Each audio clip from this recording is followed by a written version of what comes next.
Hi. నమస్తే. Deputy సీఎంగా నారా లోకేష్. ఈ న్యూస్ ఎప్పటినుంచైతే మీడియాలో హల్చల్ అవుతుందో, టీడీపీ నేతలు కావచ్చు, కార్యకర్తలు కావచ్చు, టీడీపీలో ఉన్నటువంటి కొందరు సీనియర్ నేతలు కావచ్చు, ఈ డిమాండ్‌ని పట్టుకొని చంద్రబాబు నాయుడు గారి ముందల పబ్లిక్ మీటింగ్‌లో ఎక్కడ పడితే అక్కడ లోకేష్ గారిని డిప్యూటీ సీఎం చేయాలి అనే నినాదాలు ఎత్తుకున్నారు.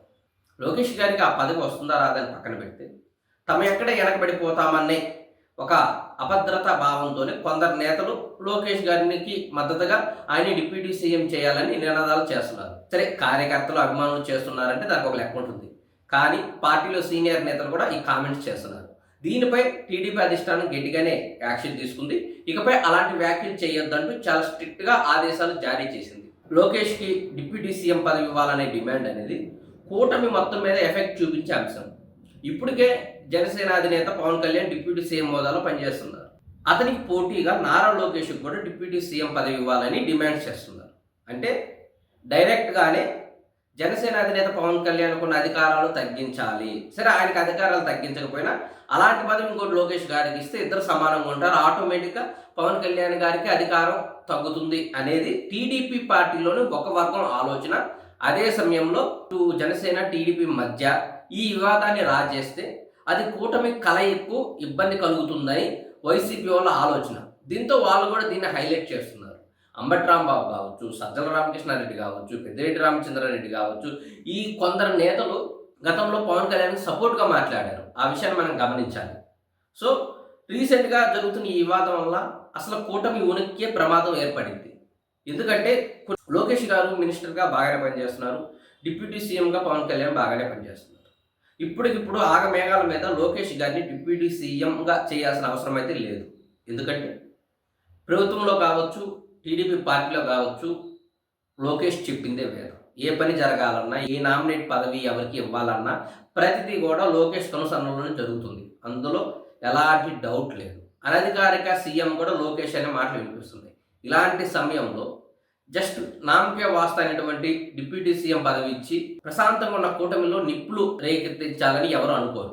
చంద్రబాబు నాయుడు గారు కావచ్చు, లోకేష్ గారు కావచ్చు, అలాంటి ఆలోచన అయితే చేయరు. ఒకవేళ లోకేష్ గారికి డిప్యూటీ సీఎం పదవి ఇస్తే ఖచ్చితంగా జనసేన నుంచి వ్యతిరేకత అయితే వస్తుంది. జనసేన నుంచి కావచ్చు, బీజేపీ నుంచి కావచ్చు వ్యతిరేకత తీసుకోవడం టీడీపీకి ప్రస్తుతం అయితే అంత మంచిదైతే కాదు. గతంలోనే పవన్ కళ్యాణ్ గారు చెప్పారు, రాబోయే 10 ఏళ్ళు చంద్రబాబు నాయుడు గారి సీఎంగా ఉంటారని. వచ్చే 2029 ఎన్నికల్లో కూడా జనసేన టీడీపీ కలిసి పోటీ చేస్తాయి.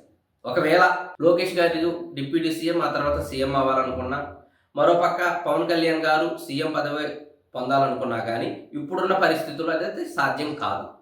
వీళ్ళిద్దరూ తమ సత్తా నిరూపించుకొని సీఎం స్థానానికి పోటీ పడాలంటే 2029లో కావచ్చు, లేదా 2034లో కావచ్చు.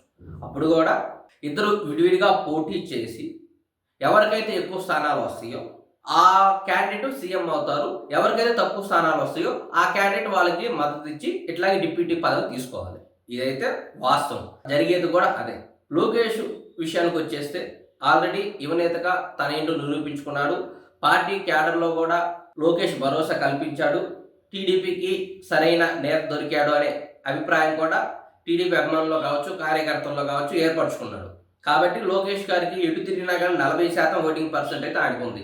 ఇక పవన్ కళ్యాణ్ గారి విషయానికి వస్తే ఆయన యాటిట్యూడ్ కావచ్చు, కాపు కులాల మద్దతు కావచ్చు, ఆయన సినిమా ఇమేజ్ కావచ్చు, ఆయన మాట్లాడే మాటలు కావచ్చు, ఇవన్నీ కలిసి పవన్ కళ్యాణ్కి చాలా ప్లస్. కాకపోతే జన సైనికుల అతి ఏదైతే ఉందో అది పవన్ కళ్యాణ్కి మైనస్. ఇక్కడ కేవలం పవన్ కళ్యాణ్ గారు టీడీపీ నుంచి వచ్చే వ్యతిరేక ఓటుతోనే రాబోయే ఎన్నికల్లో కావచ్చు, ఆ తర్వాత ఎన్నికల్లో కావచ్చు గెలవాలనుకుంటే కష్టం. ఎందుకంటే అటు పక్కన జగన్మోహన్ రెడ్డికి 40% ఓటు పర్సెంట్ ఉంది. పవన్ కళ్యాణ్ గారు ఓన్గా సీఎం కావాలన్నా, లేకపోతే మెజార్టీ సీట్లు సంపాదించాలన్నా ఖచ్చితంగా జగన్కి సంబంధించిన ఓట్ బ్యాంక్ని కొల్లగొట్టాలి. కానీ అదే సామాన్యమైన విషయం కాదు. ఎందుకంటే ఎస్సీ ఎస్టీలు ఎక్కువ పర్సెంట్ జగన్ వైపే ఉన్నారు. ఇటు పక్కనేమో పవన్ కళ్యాణ్ గారు బీజేపీ నినాదం తీసుకొని పూర్తి హిందుత్వం వైపు ఉన్నారు. అలాంటి సమయంలో జగన్మోహన్ రెడ్డి ఓట్ బ్యాంక్ చీల్చడం పవన్ కళ్యాణ్కి చాలా కష్టం. పవన్ కళ్యాణ్ గారు జగన్మోహన్ రెడ్డి ఓట్ బ్యాంక్ మీద దృష్టి పెట్టాలి. ఆ ఓట్ బ్యాంక్ని తన వైపు తిప్పుకోవాలి. ఆ తర్వాత సీఎం రేసులు పోటీ పడాలి. 2029లో కావచ్చు, 2034లో కావచ్చు ఎక్కువ సీట్లు సంపాదించుకోవాలి. అప్పుడే పవన్ కళ్యాణ్ గారికి సీఎం అయ్యే అవకాశం అయితే ఉంటుంది. ఇటు పక్కన లోకేష్ గారికి ఇందాకే చెప్పినట్లు 40% అయితే ఓట్ బ్యాంక్ గట్టిగా ఉంది. మిగిలిన 8 or 9% అనేది రాజకీయ పరిస్థితులను బట్టి, జగన్మోహన్ రెడ్డి పనితీరుని బట్టి, పవన్ కళ్యాణ్ పనితీరుని బట్టి మారుతూ ఉంటుంది. కాబట్టి లోకేష్ గారికి సీఎం అయ్యే అవకాశాలు పుష్కలంగానే ఉన్నాయి. కాకపోతే దానికి ఇంకో టైం ఉంది. పవన్ కళ్యాణ్ గారికి సీఎం అయ్యే అవకాశాలు చాలా తక్కువగా ఉన్నాయి. కానీ మెరుగుపరుచుకునే అవకాశాలు మాత్రం గట్టిగా ఉన్నాయి. కాబట్టి ఈ డిప్యూటీ సీఎం కావచ్చు, లేదా పవన్ కళ్యాణ్ సీఎం అయ్యే విషయం కావచ్చు, అవన్నీ ఇప్పుడు తేలేవి కాదు. 2029లో కూడా తేలవు, 2034కే వెళ్తాయి. ఎందుకంటే 2029లో కూడా జనసేన, టీడీపీ కలిసి పోటీ చేస్తారు. అందులో ఎలాంటి సందేహం లేదు.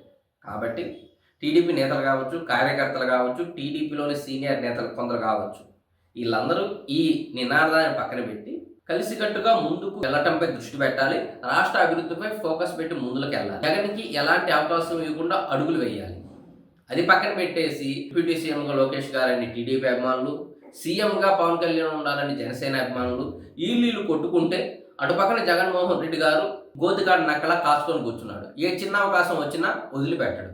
కాబట్టి ఇలాంటి అనవసరమైన వివాదాలను పక్కన పెట్టి కలిసికట్టుగా ముందుకు వెళ్ళాలి.